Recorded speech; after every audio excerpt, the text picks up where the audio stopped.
ओम शांति। ओम शांति।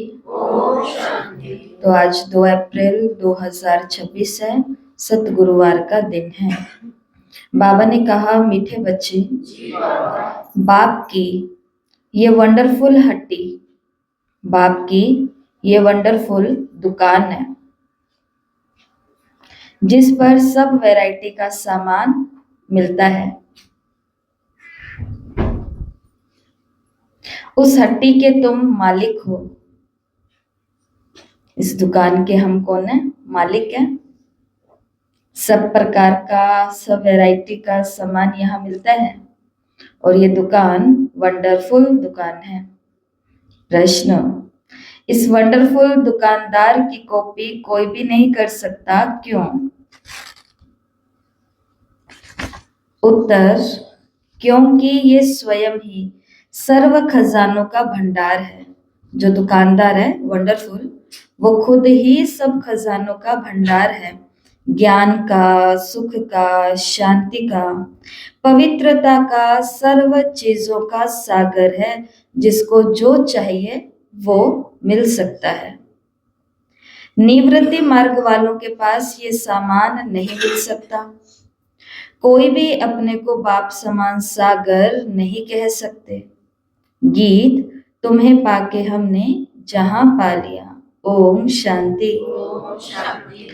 अब बच्चे बैठे हैं बेहद के बाप के सामने। इनको बेहद का बाप भी कहा जाए तो बेहद का दादा भी कहा जाए, और फिर बेहद के बच्चे बैठे हैं और बाप बेहद का ज्ञान दे रहे हैं।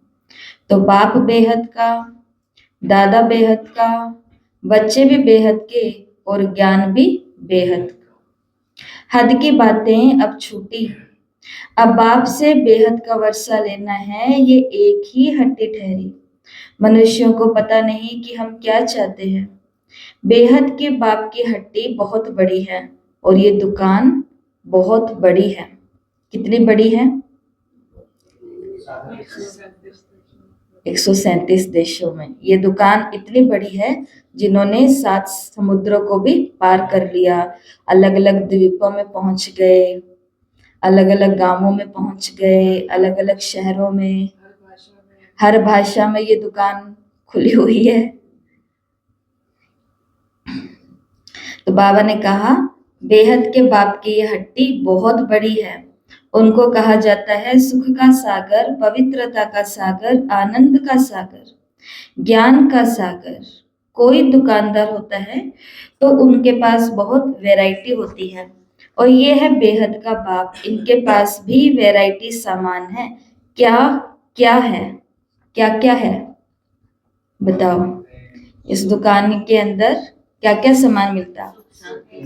सुख, शांति, प्रेम, पवित्रता बाबा ने बताया, आनंद भी बताया, ज्ञान भी बताया, पवित्रता भी बताया। आपने कहा खुशी, तो खुशी रूपी सामान भी यहाँ मिलता है। सत्यों की बादशाही मिलती है, कर्म कटते ऐसी दवाइयां भी यहाँ मिलती है इस दुकान में। विकर्म विनाश, पाप कर्म विनाश, ये सभी को काटने का जो सामग्री होती है, चाहे एक्सरसाइज हो, योग अभ्यास, चाहे दवाई हो, पॉइंट्स, तो वो सब यहाँ मिलेंगे। इस दुकान में ये इसमें स्कूल भी है, इसमें हॉस्पिटल भी है। हाँ, ये दुकान इतनी बड़ी है कि हम तो गए थे सामान लेकर के अंदर, कि आजकल बहुत अशांति है, टेंशन सी हो रही है, तो चलो योग का सामान खरीदने के लिए जाते हैं। अंदर गए तो पता चला यहाँ पर तो अस्पताल भी खुला हुआ है, पहले चेकिंग होगी, बीमारी कहाँ तक फैली है, किस लेवल तक फैली है। पैर पैर से आए हैं कि लेकर के आए गए हैं, फिर उनको पढ़ाया। स्कूल भी है इस दुकान के अंदर, कॉलेज भी है, यूनिवर्सिटी भी है, मेडल भी मिलते हैं और प्राइज भी है इस दुकान के अंदर। सारे पद मिलते हैं। बाबा की एक अव्यक्त वाणी आई हुई है, उस समय आप हम सभी माउंट आबू में थे, और वो अव्यक्त बाप दादा मिलन के अंदर बाबा ने कहा था कि फूड मिनिस्ट्री तुम हो, हेल्थ मिनिस्ट्री तुम हो, एजुकेशन मिनिस्ट्री तुम हो, मतलब खाद्य का मंत्रालय भी यहाँ है, स्वास्थ्य मंत्रालय भी यहाँ है, शिक्षा मंत्रालय भी है। तो बाबा ने कहा तुम वो ऑफिसर्स हो जो सबको शिक्षा भी देते हो, हेल्थ भी देते हो, वेल्थ भी सिखाते हो, फूड के बारे में भी सिखाते हो। उसके अंदर बाबा ने बहुत सारी बातें बताई थी। टैक्स का भी हम जानकारी देते हैं कि आत्मा को किन किन करों को चुकाना पड़ेगा। तो इस दुकान के अंदर ये भी है। ये दुकानदार अपने जैसा दुकानदार भी बनाता ये दुकानदार अपने जैसा दुकानदार भी बनाता है। इसको ऐसे डर नहीं लगता कि मेरे दुकान जैसी दुकान सामान वाली खोल ली तो मेरी दुकान को घाटा पड़ जाएगा। ये तो कहता है, ऐसा वंडरफुल दुकानदार है जो कहता है कॉपी करो और दुकानें खोलो और दुकानें खोलो। दुकानदार को पैसे लेता है, ये दुकानदार हमारी गंदगी 5 खोटे सिक्के लेता है, डायमंड बनाता है। हर उम्र के दुकान में आकर के अपना सामान ले सकते हैं। इतना सामान मतलब खरीद सकते हैं कि पूरे 21 जन्म बैठे खा सकते हैं। हाँ, और इतना सामान हम यहाँ खरीद सकते हैं कि 21 जन्म तो गारंटी है, परंतु 21 जन्म नहीं है, पूरे 84 जन्म ही है। ऑनलाइन भी मिलता है। अमृत वेले शुरू हो जाता है। 5 युगों में हम सबसे लाडले हैं। 5 युगों के लिए सामग्री इस दुकान से हम लेकर के जाएंगे। ऑनलाइन भी होती है ये दुकान। और एक और वंडरफुल बात है, सब आ सकते यहाँ हैं। पर है ना वो है, जज और ये धर्मराज भी बैठा है एक जगह। हाँ, साइड में कहीं पर वो भी बैठा है। चोरी तो नहीं हो रही ऐसा। और इस दुकान की एक वंडरफुल बात यह है कि उस दुकानदार को तो रोज दुकान खोल करके पहले डस्टिंग करनी पड़ती है, सामान की करनी पड़ती है ना, पैकिंग की और इन सब कार्टून्स की और इन सब चीजों की। लेकिन इस वाले दुकानदार को यहाँ पर कोई चीज गंदी होती ही नहीं है जिसकी सफाई करनी पड़े। तो खुशी सदा ही खुशी है, आनंद सदा ही आनंद है, पवित्रता सदा ही पवित्रता। और दुआएं भी मिलती है इस दुकान पे, तो दुआओं का सामान भी है। और ब्रह्मा भोजन मिलता है इस दुकान पे। ये तो भूल ही गई, यही तो थी मेन बात। हाथ में टोली मिलती है, कटोरी में भोग मिलता है और थाली में ब्रह्मा भोजन मिलता है। हाथ में टोली मिलती है, कटोरी में भोग मिलता है और थाली में ब्रह्मा भोजन मिलता है। ताकत मिलती है। गीत भी यहाँ पर वैरायटी हम आत्मा ही आ जाते सुन जाने का मन नहीं करता। वो कहते हैं दुकान पर ही बैठ जाएं, क्या करना है घर जा करके। सब जगह कहीं जाओ हमेशा 10 बजे के बाद ही मिलता है भोग। यहाँ अमृत वेले ही सामान वैरायटी सामान मिलना शुरू हो जाता है। रात को अगर 12-1 बजे अचानक से कोई बुरा सपना या ख्याल या कुछ ऐसा हुआ, आंख खुली, उस समय भी भले ही अमृत वेला नहीं है, लेकिन बाबा बाबा बाबा शक्तियों का सामान मिलता है। उस टाइम दुकानदार को बुला लो, गाओ को क्या सामान ऐसा है जो मेरे को डर ना लगे, वो दे दो। और अब ताली बजाओ अपने लिए, क्योंकि आपने बहुत अच्छा चिंतन किया, बहुत अच्छा चिंतन किया। खुद के लिए जोरदार ताली बजाइए। शिव बाबा ने कहा इनके पास भी वैरायटी सामान है, क्या क्या है। तो बाबा ने होमवर्क दिया था, क्या क्या है, हमने होमवर्क यहाँ बैठ करके ही कंप्लीट कर लिया चिंतन का। बाबा ज्ञान का सागर है, सुख का, शांति का सागर है। उनके पास ये वंडरफुल अलौकिक सामान है। फिर गाया भी जाता है, सुख करता ये एक ही दुकान ठहरी और कोई ऐसा दुकान है नहीं। ब्रह्मा विष्णु शंकर के पास क्या सामान है, कुछ भी नहीं। सबसे ऊंचा सामान है बाप के पास, इसलिए उनकी महिमा गाई जाती है। त्वमेव माता च पिता त्वमेव। तो हम ये भी भूल गए कि इस दुकान में हमारे माता पिता बंधु सखा असली साजन भाई बॉडीगार्ड सब कुछ तो इसी दुकान के अंदर ये भी मिल जाते हैं। किसी को संतान नहीं है, वो इस दुकान पे आते और कहते बाबा मेरा आप बच्चा हो, और उनको कभी कमी नहीं होती। एक बच्चा जो माता पिता की पूर्ति करता है ना, वो पूर्ति शिव बाबा कर देते हैं। कन्याएं और कुमार आते हैं, वो कहते हैं कि बाबा हमारे साजन सजनी आप ही हो, हमें जीवन में और कोई साथी नहीं चाहिए। तो एक जो कंपेनियन साथी, पति पत्नी और साजन सजनी जो साथ देते हैं, वो सारा का सारा साथ कौन देते हैं, शिव बाबा देते हैं। इस दुकान में सारे त्योहार मना सकते हैं। त्योहार भी मनाए जा सकते हैं, ये भी बात है। इस दुकान का एक मालिक बन गया, एक सुनो, इस दुकान का अगर एक इंसान मालिक बन गया तो घर वालों की सब सामान हाँ। भरपूर कर देगा घर वालों को। घर वालों को भी भरपूर कर देगा, ये तो बात सही है। शिव बाबा ने कहा, ये जो महिमा है ना, त्वमेव माता च पिता, ऐसी महिमा कभी किसी की नहीं गाई जाती। मनुष्य शांति के लिए भटकते हैं, कोई को दवाई चाहिए, कोई को कुछ चाहिए। बाबा ने कहा वो सब है हद की दुकानें, सारी दुनिया में सबके पास हद की चीजें हैं। ये एक ही बाप है जिसके पास बेहद की चीजें हैं, इसलिए उसकी महिमा है पतित पावन, लिबरेटर, ज्ञान का सागर, आनंद का सागर। दुकान के अंदर देखो कितना सारा सामान हम भूल गए, लेकिन यहाँ पर तो मुक्ति भी मिलती है इस दुकान के अंदर, मुक्ति और जीवन मुक्ति। फिर इस दुकान के अंदर हमको गाइडेंस भी मिलती है कि अब जिंदगी जीनी कैसे है, जीवन जीने की कला क्या होती है, दुकान से बाहर निकल करके इस चीज को, सामान को यूज कैसे करना है।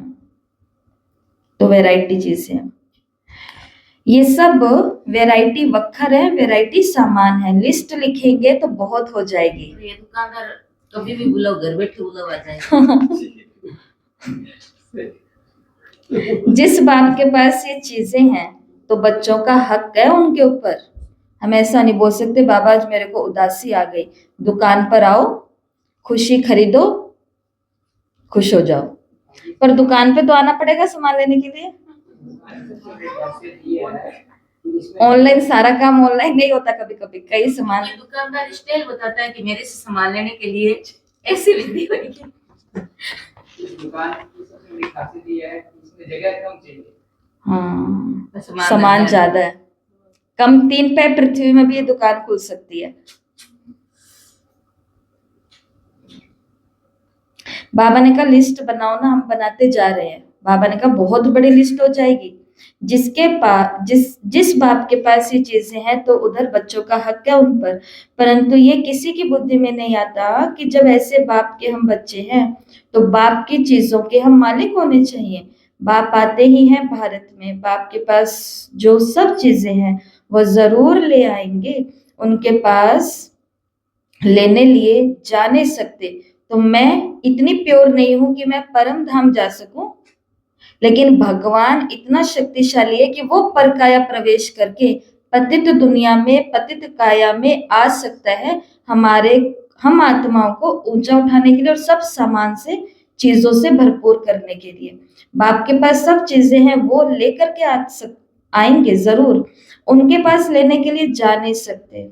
बाप कहते हैं मुझे आना पड़ता है, कल्प कल्प कल्प के संगम युग पर मैं आकर के सब चीजें दे जाता हूँ।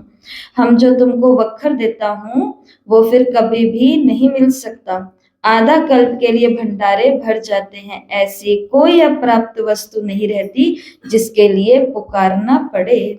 ड्रामा प्लान अनुसार तुम सब वर्षा लेकर फिर धीरे धीरे सीढ़ी उतरते हो, पुनर्जन्म भी लेना पड़े, 84 जन्म भी लेना है। 84 का चक्र कहते हैं परंतु अर्थ नहीं समझते। 84 के बदले 84 लाख कह देते। माया भूल करा देती। ये अभी तुम समझते हो, फिर ये सब भूल जाएंगे। इस समय वक्खर लेते हो, सतयुग में राजाई करते हैं, परंतु उन्हों को ये पता नहीं रहता कि राजाई हमको किसने दी। लक्ष्मी नारायण का राज्य कब था? स्वर्ग के सुख गाए जाते हैं, सब किस्म किस्म के सुख देते हैं, इससे जास्ती सुख होता नहीं। बाबा ने कहा वो सुख तो फिर भी प्राय लोप हो जाता। आधा कल्प बाद रावण आकर के सब सुख छीन लेता। किसी को गुस्सा करते हैं तो कहते हैं तेरी कला काया ही खत्म हो गई है। तुम भी, बाबा ने कहा तुम भी जो सर्वगुण संपन्न 16 कला संपूर्ण थे, वो कलाएं सब खत्म हो गई है। तो यहाँ पर कौन सा सामान मिलता है? 16 कलाएं रूपी सामान मिलता है। हर कला हम अपने जीवन में धारण कर सकते हैं, सारे गुणों की सामान मिलता है। एक बाप के सिवाय और कोई कितनी महिमा नहीं है। कहते हैं ना पैसा हो तो लाड़काना कोई जगह है वहां घूम करके आओ। तुम विचार करो कि स्वर्ग में कितना अकिचार धन माल था। अभी वो थोड़े ही है, सब गुम हो जाता है, धर्म भ्रष्ट कर्म भ्रष्ट बन जाते। तो धन माल भी गुम हो जाता, फिर नीचे गिरने लगते। बाप समझाते हैं तुमको इतना धन दिया, तुमको हीरे जैसा बनाया, फिर तुमने धन माल कहाँ गवा दिया। अब फिर बाप कहते हैं अपना वर्षा पुरुषार्थ कर ले लो, अपना वर्षा पुरुषार्थ कर ले लो, याद करो।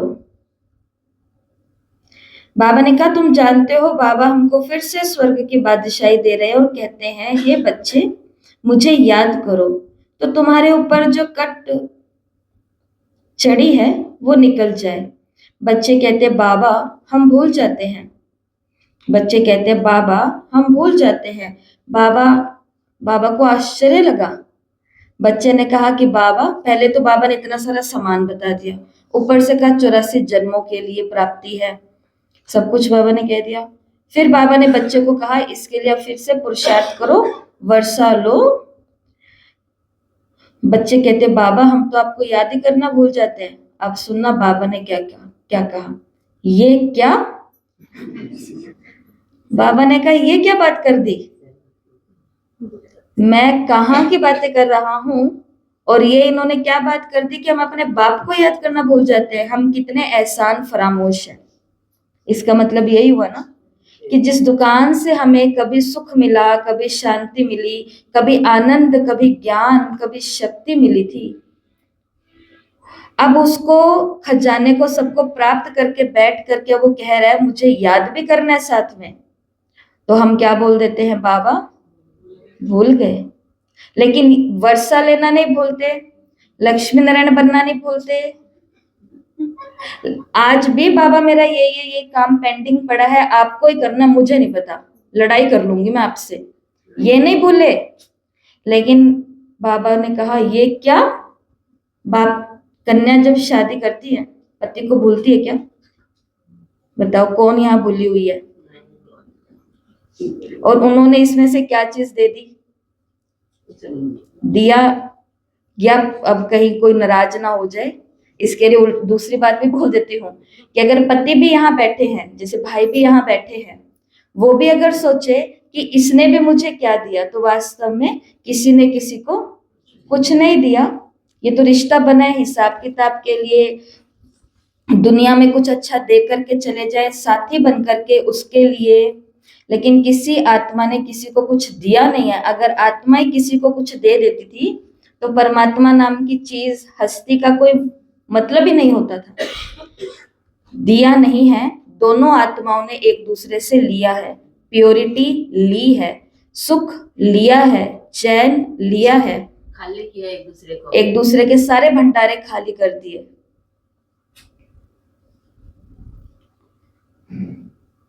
फिर भी बाबा ने कहा क्या वो कभी अपने पति को भूलती है? जिसने सिर्फ नीचे लेकर के आया, दोनों में से किसी ने भी उसको नहीं भूलती। बच्चे कभी बाप को भूलते हैं क्या? बाप तो दाता है। वर्षा बच्चों को लेना है तो जरूर याद करना पड़ेगा तो सही। मन नहीं लगता, बाबा दिमाग इधर उधर हो जाता है, बाबा मैं तो पागल ही हो गई इस घर में रह करके, कुछ भी बातें हैं। और वो झूठी बातें नहीं है, ये सारी सच्ची बातें हैं। कौन नहीं हो सकता? मैं तो कल भी कह रही थी ना आप लोगों को मुरली के अंदर कि अब ये संसार ऐसा ही है। अगर आप नीचे स्थिति में नहीं आना चाहोगे तो भी वो लेकर के आ जाएगा। ऐसी न्यूज आ रही हैं, ऐसे समाचार पत्र आ रहे हैं, ऐसे हमारे आसपास घरों के अंदर चीजें हो रही हैं, प्रकृति के अंदर भी हम हलचल देख रहे हैं। अब मनमोहिनी के अंदर मॉक ड्रिल हो रही है, भूकंप के लिए तैयारी कर रहे हैं। मतलब भूकंप आ जाए अचानक तो हम अपनी सेफ्टी कैसे करेंगे, तो उसके बाद ड्रिल हो रही है। तो अभी तो ये संसार ऐसा है कि वो हमारी स्थिति को लेकर के आएगा ना नीचे।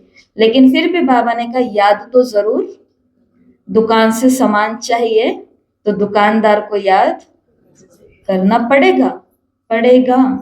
बाप समझाते हैं मीठे मीठे सिकिलते बच्चे, याद की यात्रा में रहेंगे तो विकर्म विनाश होंगे और कोई उपाय नहीं है। भक्ति मार्ग में तीर्थ यात्रा गंगा स्नान आदि जो कुछ करते आए हो, सीढ़ी नीचे ही उतरते आए हो, ऊपर तो कोई चढ़ नहीं सकते।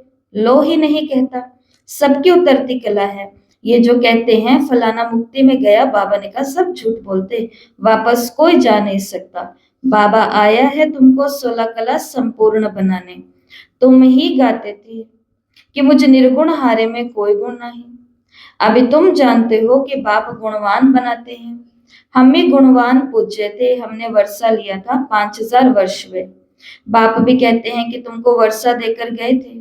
शिव जयंती, रक्षाबंधन, दशहरा आदि मनाते भी हैं, फिर भी समझते नहीं हैं, सब कुछ भूल जाते हैं। और ये त्योहारों का जो हमने सत्यानाश किया है, उतना किसी ने नहीं किया। ये रक्षाबंधन किस पर्पज से बना था वो आज किसी को नहीं पता, लेकिन बहन भाई को, भाई बहन को आपस में क्या कर सकते हैं, आज इस त्योहार पर डिस्टर्ब कर सकते हैं, रोना कूकना कर सकते हैं, डिमांड कर सकते हैं, लड़ाई झगड़े कर सकते हैं। पूरे साल भर तूने फोन नहीं किया, अब राखी पर तू आ गया या आ गई, ऐसे एक दूसरे पर शिकायतों के बम गिरा सकते हैं। जो दशहरे पर हमने हाल किया उसके तो बात ही नहीं पूछने हैं। जो दीपावली और होली जैसी चीजों, पवित्र चीजों पर हमने एक दूसरे का हाल कर दिया है, जितनी गिरावट आई है उसकी तो कोई बात ही नहीं है। बाबा ने कहा त्योहार क्या थे, और आज हमने अपने इंजॉयमेंट के लिए बना दिए। सारे के सारे कौन ऐसा है युवा जो इन त्योहारों के दिन बैठ करके तपस्या करता है, साधना करता है, मंदिर के अंदर बैठ करके घंटों घंटों जाप करता है? ऐसा तो कुछ नहीं है। बच्चों को क्या बोलें, घर के जो बड़े होते हैं, माता पिता जैसी हस्ती, ये लोग भी इंतजार करते हैं कि त्योहार आए और थोड़ी सी धूम मचाएं। तो अच्छा लगता है ये? नहीं अच्छा लगता। बाबा ने कहा भारत के अंदर शिव जयंती भी मनाते, रक्षाबंधन भी मनाते, दशहरा भी मनाते, लेकिन कुछ भी नहीं समझते। नवरात्रे मनाए ना सबने, नवरात्रे मनाए, कन्या की पूजा की। अभी वो कन्या का क्या हाल हो रहा है। 9 दिन हमने उसको लहसुन प्याज से बचा लिया, क्या हम उसको पूरी जिंदगी बचा सकेंगे? इतनी गारंटी लो तो आपने सच्ची में नवरात्रा मनाया। जिस प्योरिटी के पीछे उसके पैरों को टच कर रहे हैं, धो रहे हैं, माथा लगा रहे हैं, आप उसकी प्योरिटी की रक्षा के लिए संकल्प रोज रोज रचो, तो सच में आपने कन्या पूजन किया है। उनके चरित्र निर्माण के लिए ऐसी दुकानों पर उनको लेकर के आओ, तो समझेंगे कि कुछ हमने उनकी व्यवस्था करी है हमारे जाने के बाद भी। लेकिन बाबा ने कहा कुछ भी नहीं समझते इन त्योहारों में, सब कुछ भूल जाते हैं। फिर बाप आकर के याद दिलाते हैं तुम ही थे, फिर तुमने राज्य भाग्य गवाया। बाप समझाते अब ये सारी दुनिया पुरानी जड़ जड़ी भूत है। दुनिया तो यही है ना, यही नया भारत था और अभी यही पुराना हुआ है। स्वर्ग में सदा सुख होता है, फिर द्वापर में जब दुख शुरू होता है तब ये वेद शास्त्र आदि बनते हैं। भक्ति करते करते जब तुम भक्ति पूरी करो तब भगवान आए ना। ब्रह्मा का दिन, ब्रह्मा की रात, आधा आधा होगा। ज्ञान दिन, भक्ति रात। उन्होंने तो कल्प की आई उल्टी सुल्टी कर दी है।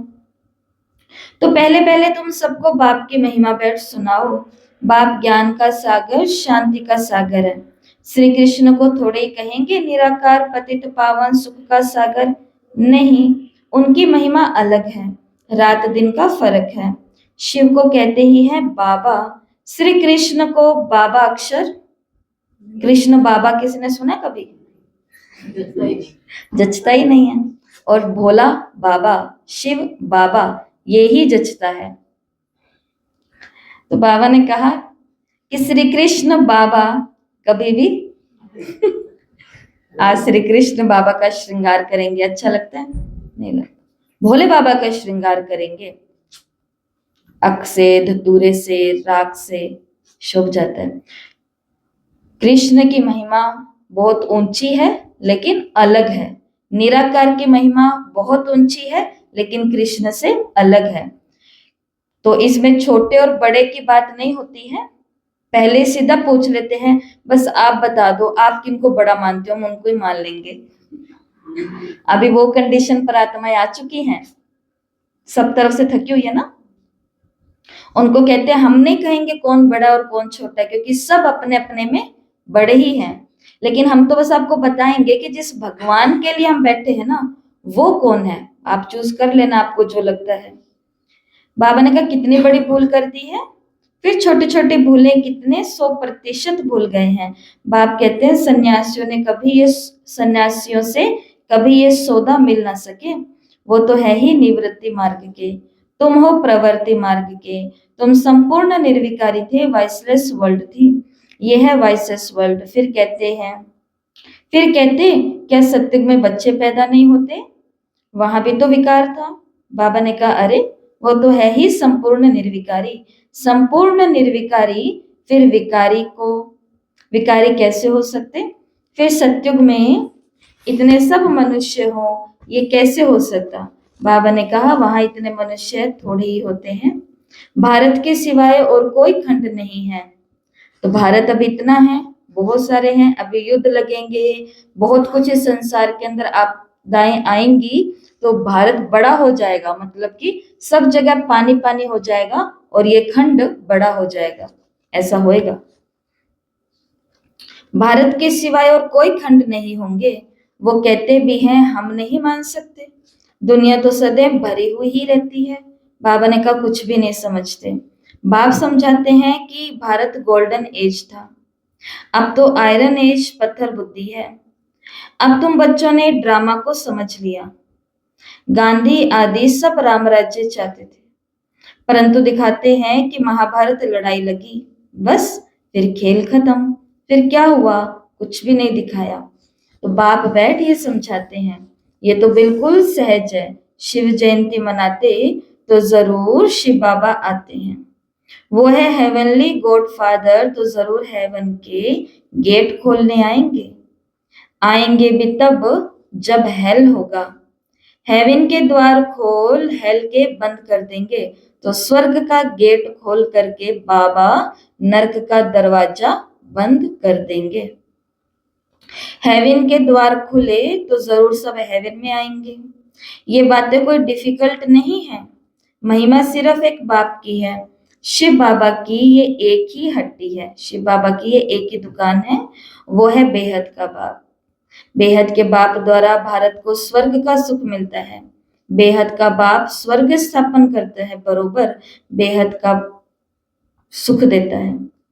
फिर हम हेल में क्यों पड़े हैं, ये कोई नहीं जानते।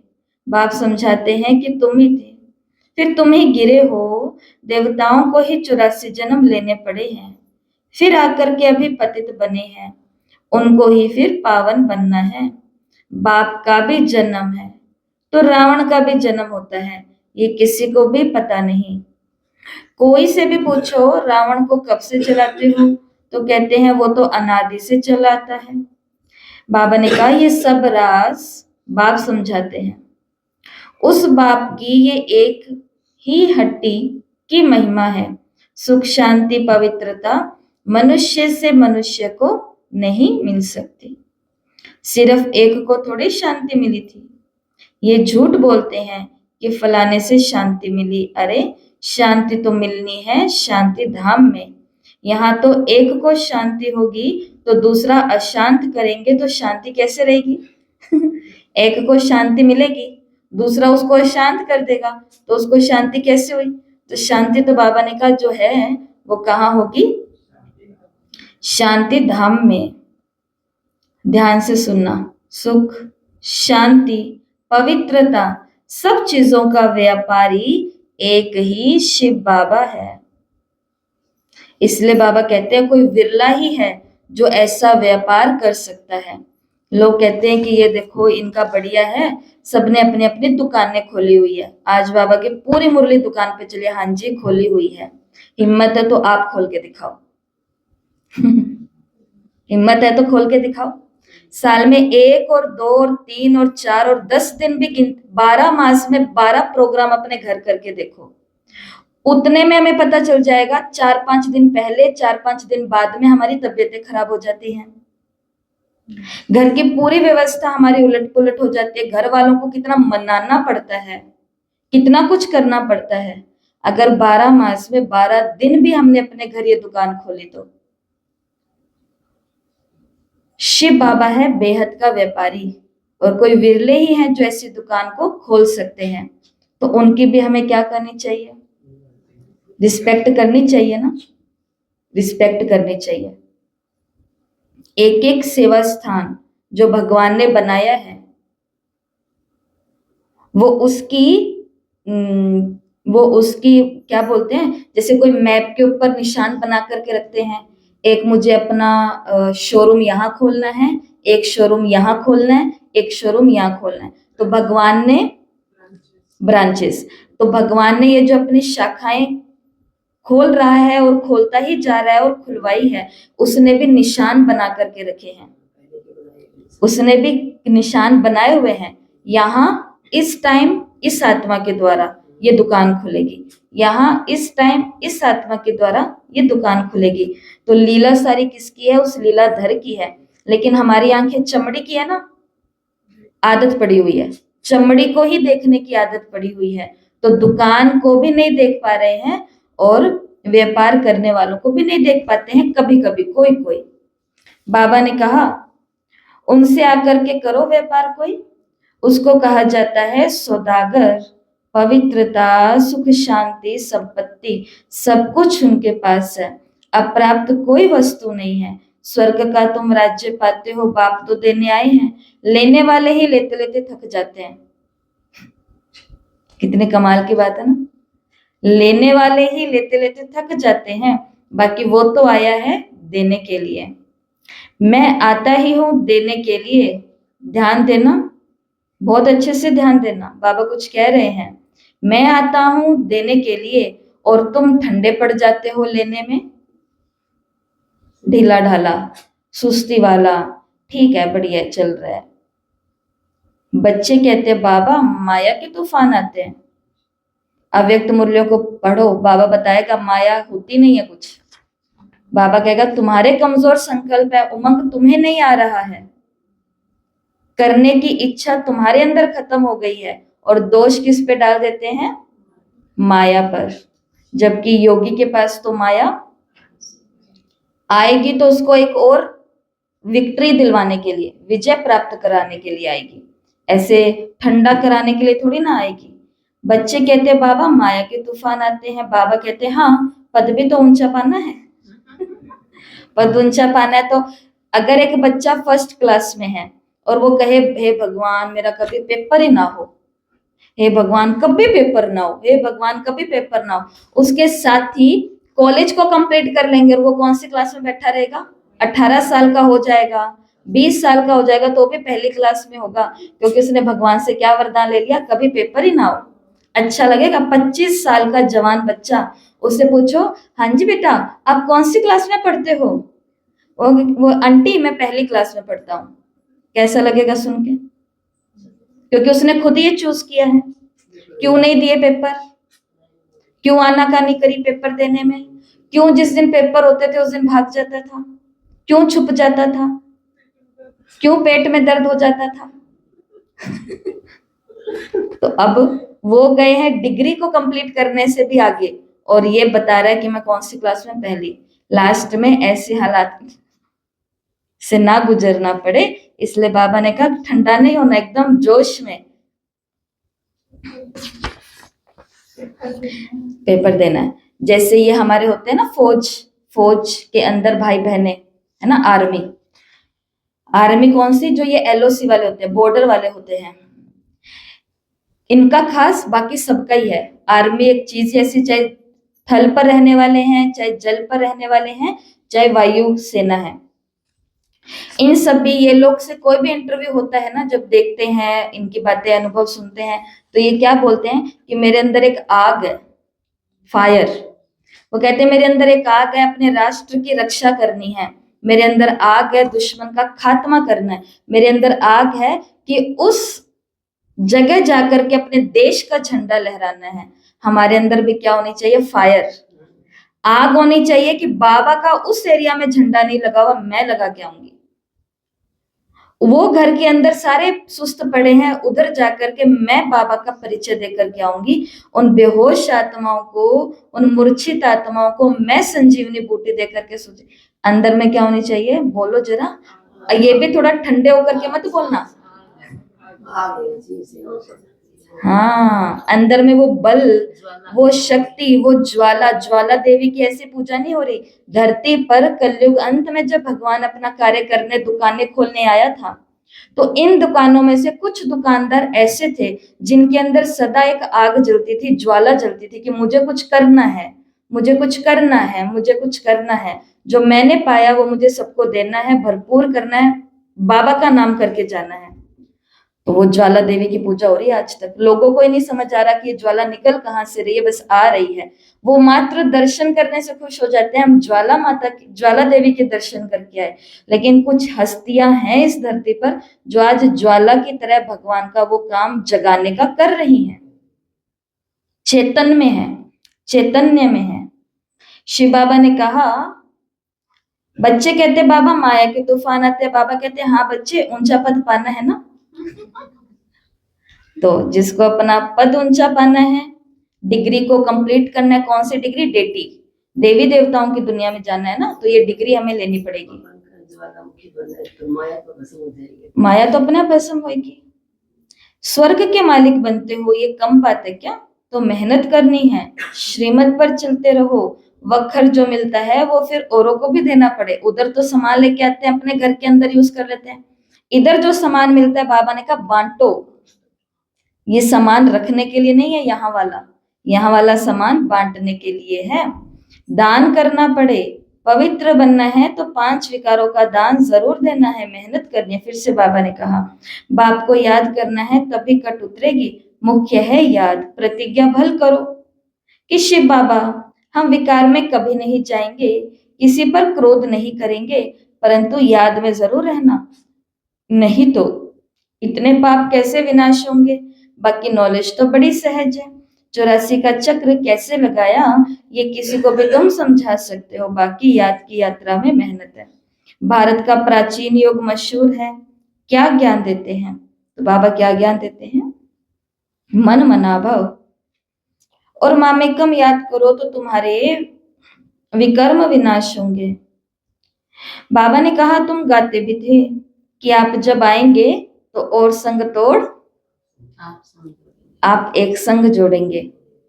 तो वो आप ही गया, हमें मिल भी गया। अगला काम किसको करना है? सबके साथ तोड़ करके एक के साथ जोड़ना है। कितनी मेहनत का काम है ये, हाँ? अंदर का वैराग्य है, अंदर का पुरुषार्थ है, अंदर की ये तपस्या है, क्योंकि शरीर से रहना फिर भी उनके साथ ही है, लेकिन सब संबंधों को किसके साथ जोड़ना है? एक शिव बाबा, एक भगवान के साथ, एक शिव बाबा के साथ। कहते थे तुम पर बलिहार जाएंगे, तेरे सिवाय और किसी को याद नहीं करेंगे। प्रॉमिस याद करा रहे हैं बाबा। प्रतिज्ञा की, फिर क्यों भूल जाते हो? कहते भी हैं हथ काटे दिल याडे।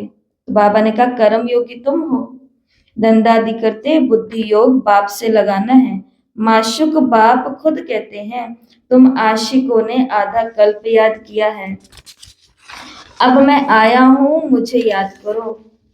ये याद ही घड़ी घड़ी भूल जाते हैं, इसमें ही मेहनत है। कर्मातीत अवस्था हो जाए तो फिर ये शरीर ही छोड़ना पड़े। बाबा ने कहा जब राजधानी स्थापन हो जाएगी तब तुम कर्मातीत अवस्था को पाएंगे। 33 करोड़, वो 33 करोड़वीं आत्मा को जिस दिन ज्ञान मिल गया ना, उस दिन ये जो हम जितनी भी भागदौड़ और मेहनत और पुरुषार्थ और भूल जाते हैं, बाबा ये हो जाता है, ये सारी बातें ढेर हो जाएंगी।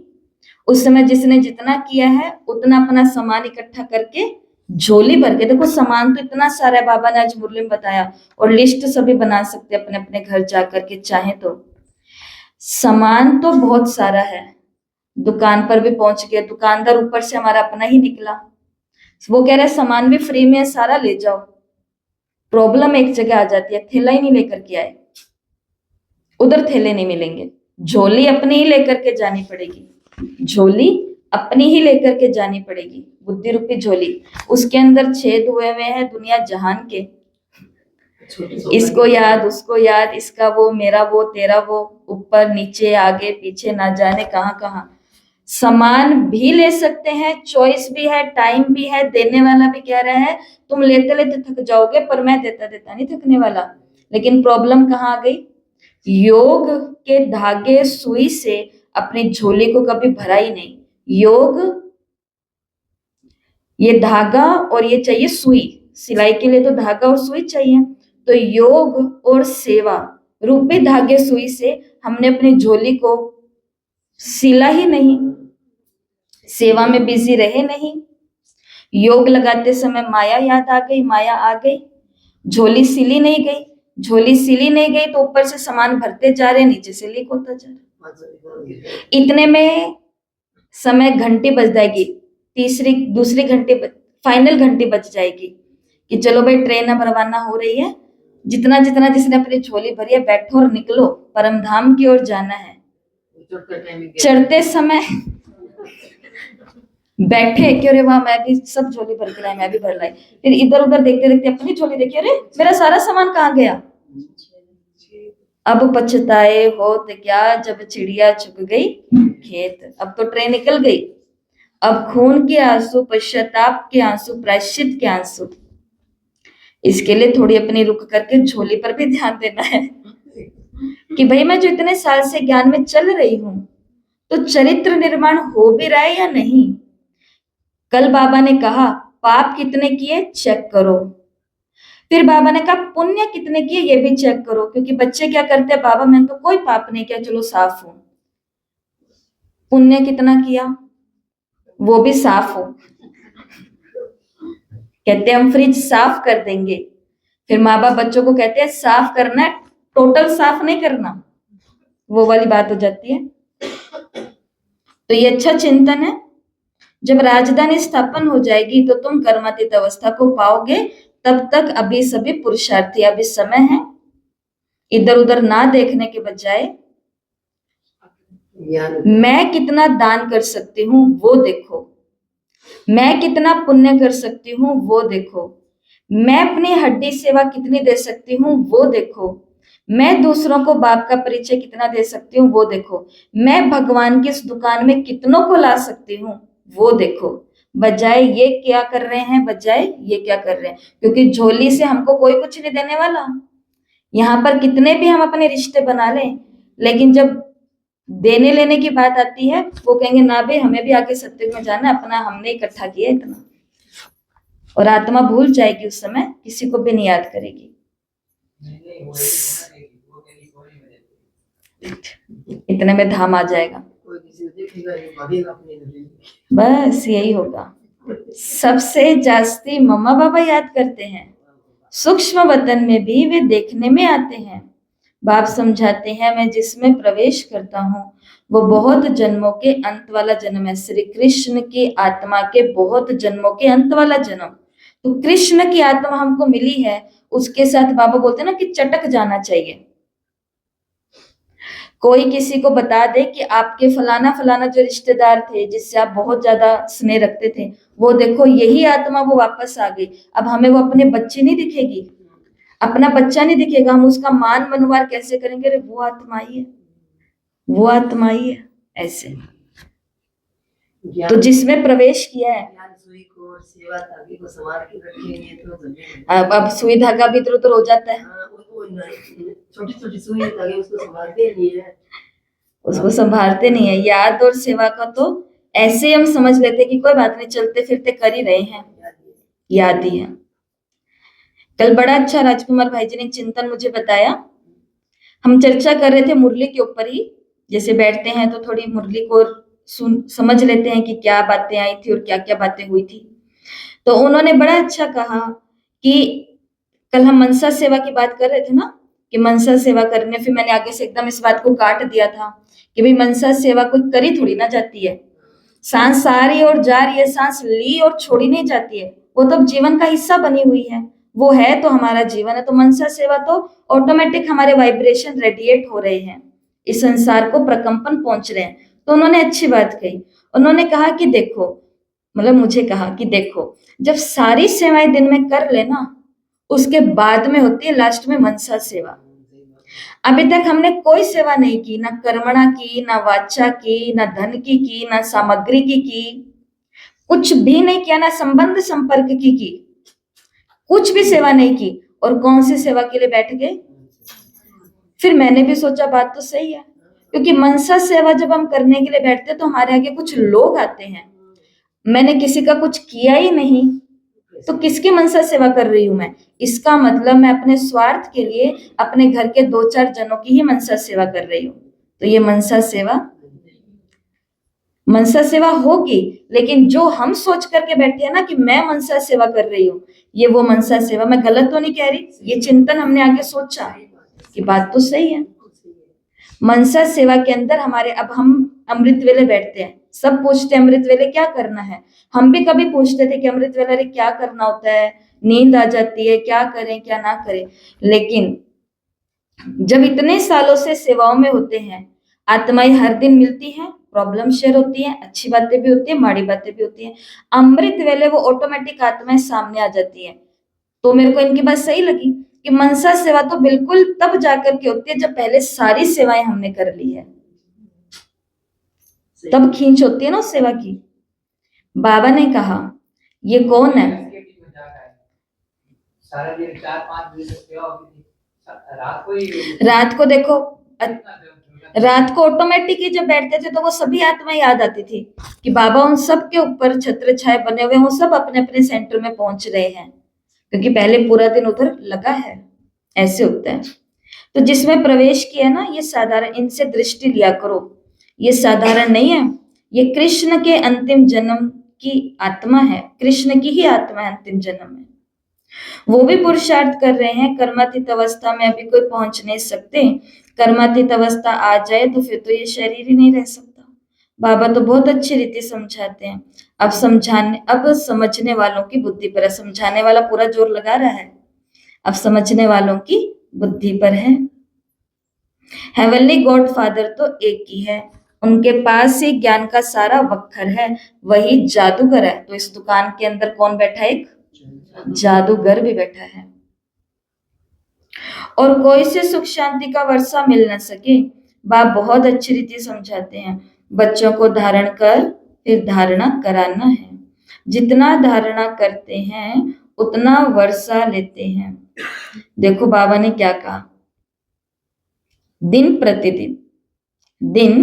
प्रतिदिन जैसे जैसे दिन बीतेंगे वैसे वैसे दिन प्रतिदिन बहुत तरावटी माल मिलता है। इस दुकान के ऊपर गर्मा गर्म पकवान भी मिलते हैं, हलवाई और बैठा हुआ है। तरावटी का मतलब क्या होता है, ताजा गर्मा गर्म। भोग का दिन है ना आज, एकदम घी से तर होता है जो। दिन प्रतिदिन बहुत तरावटी माल मिलता है। लक्ष्मी नारायण देखो कितने मीठे हैं, उन जैसा मीठा बनना है, उन जैसा मीठा बनना है। देखो लक्ष्मी नारायण को कैसा बनना है, अब मुझे देखो, हम सबको कैसा बनना है। क्योंकि बाबा की हमसे कोई डिमांड नहीं है, इतने बड़े बाप की बस इतनी सी आशा है कि तुम जिन देवताओं की आज तक पूजा करते आए हो, बस अब उनके जैसा बन जाओ, इतनी सी आश है। तो हम अपने बाबा की इतनी आश पूरी कर सकते हैं, कर सकते हैं, कर सकते हैं। अच्छा, आज की याद प्यार बहुत अच्छी है, नई है, कुछ लाइनें इंक्लूड है। मीठे मीठे सिकिलदे बच्चों प्रति माता पिता बाप दादा का याद प्यार और गुड मॉर्निंग। रूहानी बाप की रूहानी बच्चों को नमस्ते। और कोई भी सत्संग में ऐसे कहते हैं क्या, मीठे मीठे सिकिलदे बच्चों प्रति? नहीं कहते। और कोई सत्संग में ऐसे कहते हैं क्या? ये हमारी बिल्कुल ही नई भाषा है, जिसको स्पिरिचुअल नॉलेज कहा जाता है, आध्यात्मिक रूहानी नॉलेज कहा जाता है। अच्छा, हम रूहानी बच्चों की रूहानी माता पिता बाप दादा को याद, प्यार, नमस्ते, गुड मॉर्निंग, ओम शांति, शुक्रिया बाबा, शुक्रिया, वाह बाबा वाह। धारणा के लिए मुख्य सार। पहला, बाप द्वारा जो सुख, शांति, पवित्रता का वक्खर मिला है वो सबको देना है।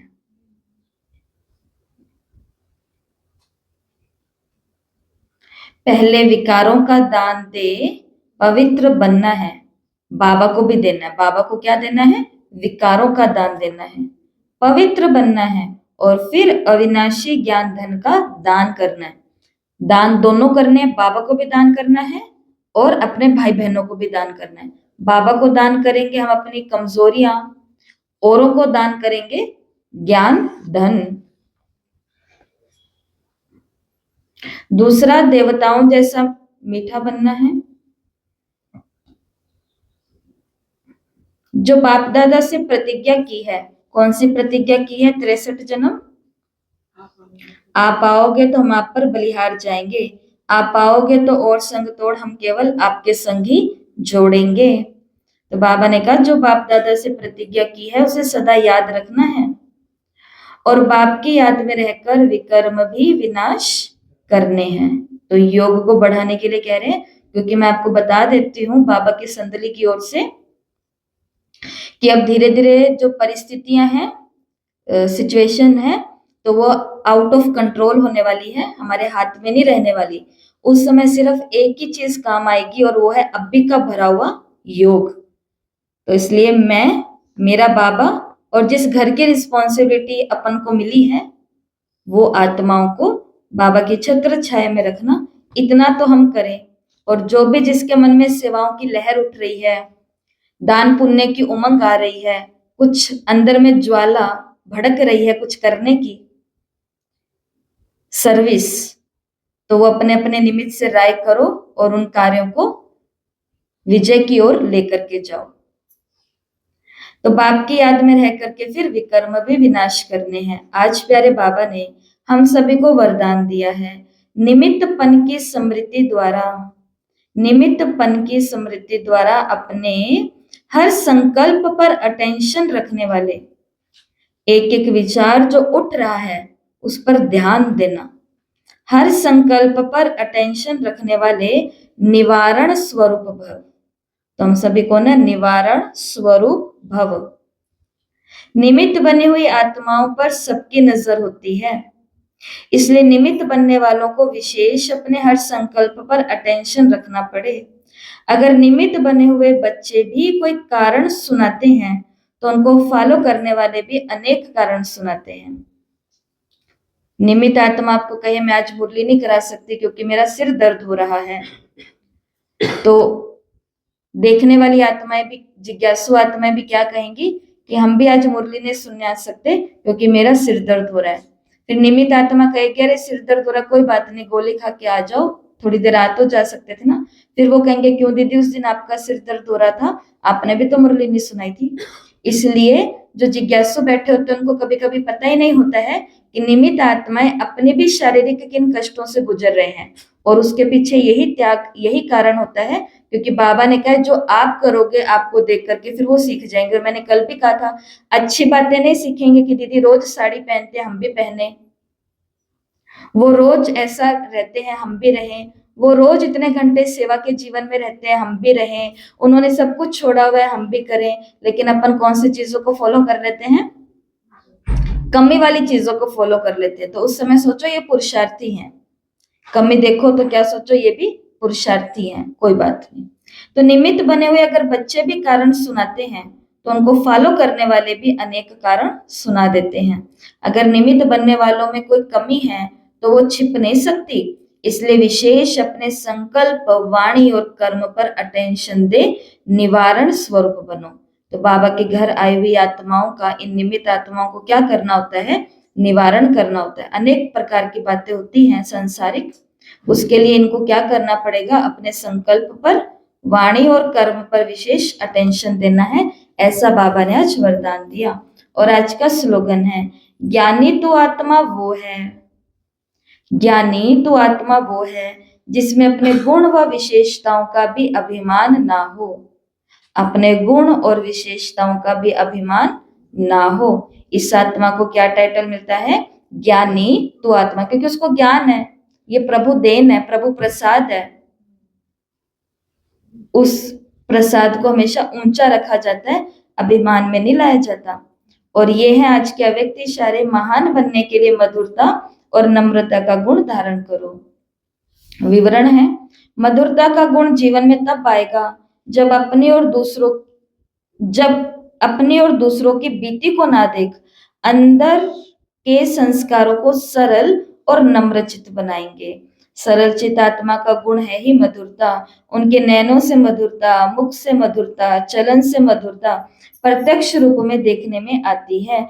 मधुरता और नम्रता, इन दो विशेष धारणाओं से सदा विश्व कल्याणकारी, महादानी, वरदानी बन जाएंगे और सहजी स्नेह का सबूत दे सकेंगे। क्योंकि देखो, बाबा के घर जो आते हैं वो ज्ञान बाद में लेते हैं, पहले उनका निमित्त आत्माओं का जो स्नेह है, मधुरता है, उनकी जो नम्रता है, यहाँ पर दुष्ट से दुष्ट आत्मा भी आएगी तो उसको भी कैसे देखा जाएगा? ऊंची स्थिति से देखा जाएगा, अरे भगवान के घर आए, भगवान के बच्चे। ये चीज उनको किसके नजदीक लेकर के आती है? बाबा के नजदीक लेके आती है, ज्ञान के नजदीक लेके आती है। तो फिर हम क्या बन जाएंगे? विश्व कल्याणी, महादानी और वरदानी बन जाएंगे और स्नेह का सबूत भी दे सकेंगे। ये है बाबा के आज के महावाक्य। और आज का सभी स्वमान लिखना, मैं निवारण स्वरूप आत्मा हूं। कारण देने वाली नहीं, निवारण करने वाली। हर कारण का कोई निवारण होता है, तो मैं निवारण स्वरूप आत्मा हूं। तो किसी भी प्रकार की मर्यादा में, श्रीमत में, व्यवस्था में हमें कारण नहीं देना, क्योंकि हम कौन है? निवारण स्वरूप आत्माएं हैं। अच्छा, ओम शांति।